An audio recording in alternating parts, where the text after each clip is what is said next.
and one free man defending his home is more powerful than 10 hired soldiers. So I strongly suggest that you wake the fuck up.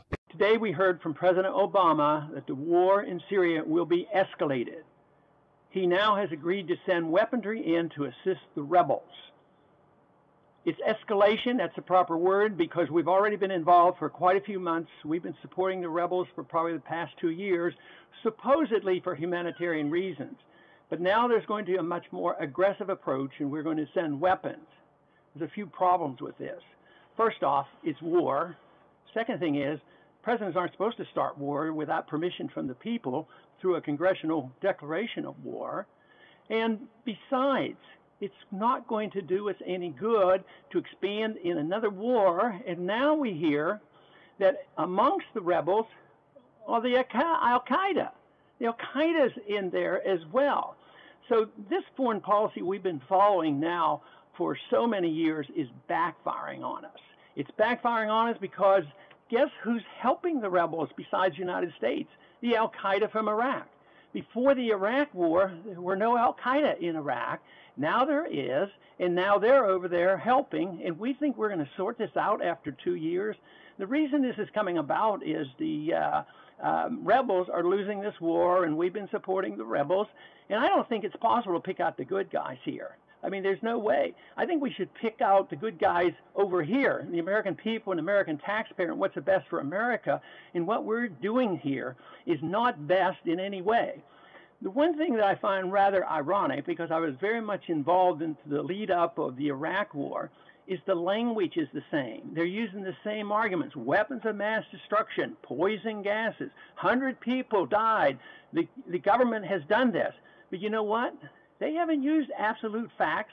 They haven't even used absolute language. They hedged their terms, and they said, yeah, possibly. A couple of weeks ago, our administration was admitting that some of this poison gas may have come from the rebels themselves. But 100,000 people have died over there, it's estimated.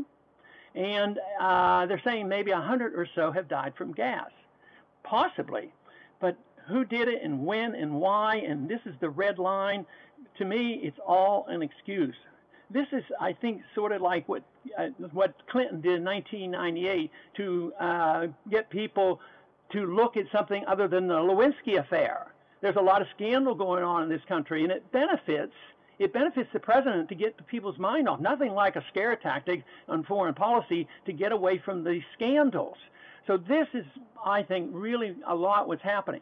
Besides, this whole idea, if you think about it, why would President Assad, who's winning the war, use poison gas to kill 100 people, knowing full well what would happen if people thought he was using poison gas?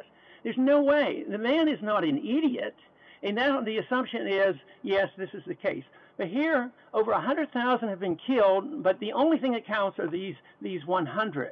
You know, it's sort of like wondering why people aren't concerned about 100 or 200 or 300 killed on a regular basis from a drone missile. Why isn't that the red line?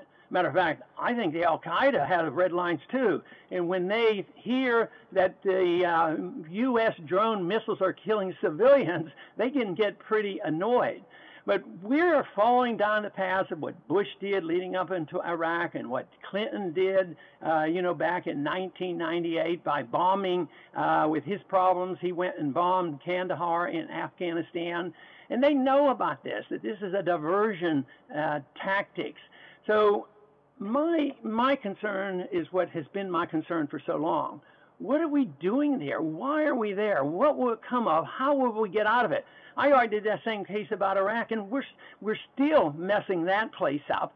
We've actually had that backfire on us. Iraq now is an ally of the Iranians, and actually still our enemies. But a lot of people say, oh, we have to do it because this is what Israel wants. It may be. Israel may want this. I suspect that's their position. But I think that's a mistake.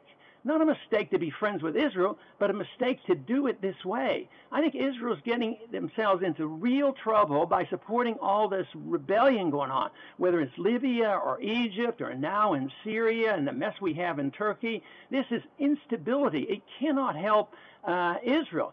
So good intention, humanitarian instincts, but really what we're doing, and the real tragedy, is that the neocons are winning this battle here at home, and they're controlling our foreign policy. And it's tragic that they are, because polls right now show that 68% of the American people say, don't go in there. We don't need another war.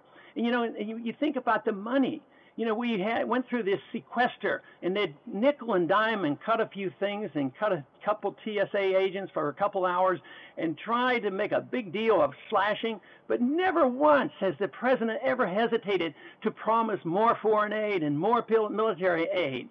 So that has been all a charade about cutting, because there's no cutting here. This is expansion. And this, I think, is a lot more dangerous than Libya, a lot more dangerous than Egypt.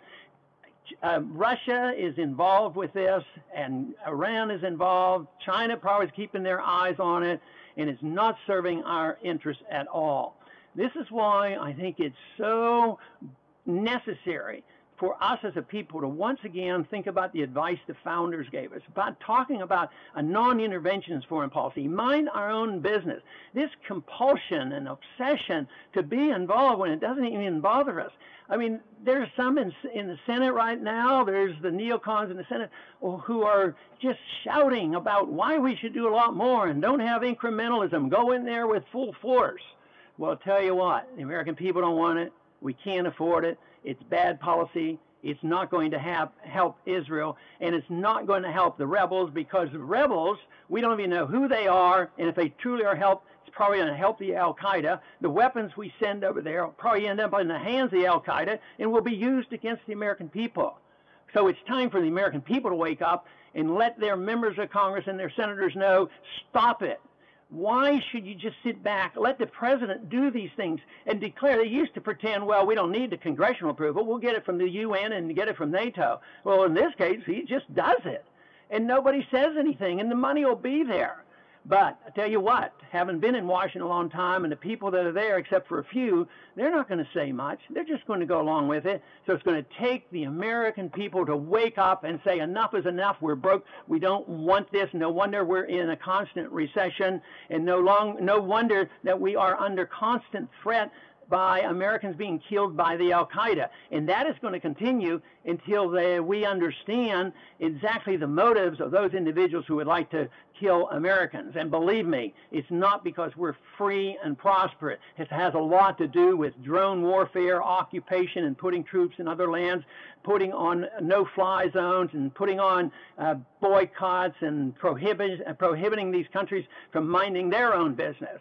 So it's time for us to wake up, because this one could get out of hand, and that's what I fear, because eventually we're going to have a financial crisis which will be related to this endless spending. So this is an opportunity for us to wake up. The American people are with us on this issue.